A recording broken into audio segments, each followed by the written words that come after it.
Welcome to my channel, my subscriber. Thank you. This video is sponsored by SBO Digital Marketing. Join SBO Digital Marketing work from home opportunity. Mobile based part time job perfect for student, homemakers and job seekers. Use your free time to earn no fixed hours. Work at yours. Just share and publish content. Simple tasks, no selling or no referral. Have a Facebook, Instagram, YouTube channel. You are already eligible. Earn daily income with the instant pay. Start from day one. Send your name and qualification 9994104160. Tamil Nadu based company SBO Digital Marketing. Join SBO. Skip பண்ணாதீங்க. பெரிய தப்பு. தினம் 300 ரூபாய் சம்பாதிக்க அரிய வாய்ப்பு. Instagram, Facebook பயன்படுத்த தெரிந்தால் போதும் content post and content publishing மூலமா தினம் 300 ரூபாய் சம்பாதிக்கலாம். இந்த வேலை செய்ய 5 நிமிடம் போதும். Work training support, group communication support, all language customer live chat support, முக்கியமா சொந்தமா ஒரு பிசினஸ் ஸ்டார்ட் பண்ற அளவுக்கு உங்களால கற்றுக்கொள்ளவும் முடியும், சம்பாதிக்கவும் முடியும். இந்த வேலை வாய்ப்பு வழங்குவது 5 வருடத்திற்கு மேல ரன் ஆகிட்டு இருக்க நம்ம தமிழ்நாட்டு company school of business organisation private limited. மேலும் விவரங்களுக்கு டிஸ்கிரிப்ஷன்ல கொடுத்திருக்க நம்பருக்கு வாட்ஸ்அப் பண்ணுங்க. சேனலை லைக் பண்ணுங்க, சப்ஸ்கிரைப் பண்ணுங்க, பெல் ஐக்கானை தட்டி விடுங்க. யூடியூப் சம்பிரதாயம். இன்னைக்கு நாம பார்க்க போறது விலங்குகளுக்கும் மனிதர்களுக்கும் இடையே உள்ள ஒரே உணர்வு வேறுபாடுகள். இந்த சிரிப்பு மட்டும்தான் வாங்க பார்க்கலாம்.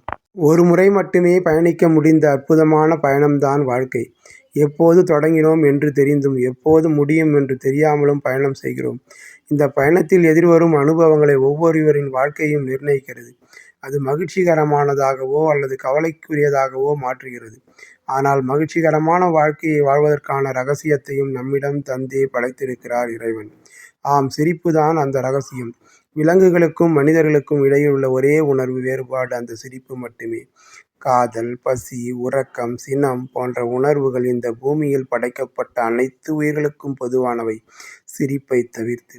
காலை நேரம். அந்த சாலை ஓரத்தில் 2 வேறு கடைகள். ஒன்று மருந்து கடை, மற்றொன்று பூக்கடை. இரண்டிலுமே நடுத்தர வயது பெண்கள் இருந்தனர். மருந்து கடைக்கு அவசரமாக சென்று வந்த ஒருவர் இனிமே அந்த கடைக்கு போகவே கூடாது. முகத்தை கடுப்பா வச்சுக்கிட்டு ரூல்ஸ் பேசுது அந்த அம்மா. நமக்கு தேவையானது தானே வாங்க முடியும், சிரிக்கவே சிரிக்காது போல. இவங்க கிட்ட மருந்து வாங்கினா உடம்பு சரியாகுமா என்று பேசியபடி கடந்தார். அப்போது பூக்கடைக்கு சென்று வந்த தோழி ஒருவர், பூ விற்கிற அந்த அம்மா எப்பவும் சிரிச்சுக்கிட்டே தான் பழகுவாங்க. கராரான வார்த்தையெல்லாம் கிடையாது. இத்தனைக்கும் கணவர் எல்லாம் கஷ்டப்பட்டு பிள்ளை வளர்க்குறாங்க. ஆனால் அந்த சோகம் எல்லாம் முகத்தில் காட்டவே மாட்டாங்க. கணவர் இல்லைங்கிறதுனால. கலகலன்னு சிரிக்கிறதால நமக்கு உற்சாகம் வரும். அதான் எப்போவுமே நான் இவங்ககிட்ட வந்து பூ வாங்குறேன். 2 மனிதர்கள், இருவேறு உணர்வுகள். ஒன்று கரார், மற்றொன்று கருணை. இவ்வளவுதான். ஆனால் வெற்றி யாருக்கு? பூ வாங்குவதற்காகவே எங்கிருந்தோ வரும் தோழி போன்றவர்களை கவர்ந்து வெற்றி பெறுகிறார் சிரித்த முகமும் பூவிற்கும் அந்த பெண். மருந்து கடைக்கு கரார் பெண்மணியோ தேடி வரும் வாடிக்கையாளர்களை விலக வைக்கிறார் தனது கடு முகத்தை காட்டி.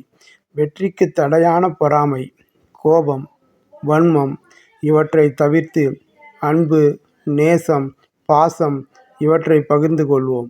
கூடவே முகம் நிறைய சிரிப்புடன் சிரித்தால் நிச்சயம் வெற்றி சிறகுகள் விரியும். சிறகுகள் விரிந்தால் வானம் நம் வசம். ஒரு முறை மட்டுமே பயணிக்க முடிந்த அற்புதமான பயணம்தான் வாழ்க்கை. ஒரு முறை மட்டுமே பயணிக்க முடிந்த அற்புதமான பயணம்தான் வாழ்க்கை. எப்போது தொடங்கினோம் என்று தெரிந்தும் எப்போது முடியும் என்று தெரியாமலும் பயணம் செய்கிறோம். இந்த பயணத்தில் எதிர்வரும் அனுபவங்களை ஒவ்வொருவரின் வாழ்க்கையும் நிர்ணயிக்கிறது. அது மகிழ்ச்சிகரமானதாகவோ அல்லது கவலைக்குரியதாகவோ மாற்றுகிறது. ஆனால் மகிழ்ச்சிகரமான வாழ்க்கையை வாழ்வதற்கான ரகசியத்தை நம்மிடம் தந்தே படைத்திருக்கிறார் இறைவன். ஆம், சிரிப்புதான் அந்த ரகசியம்.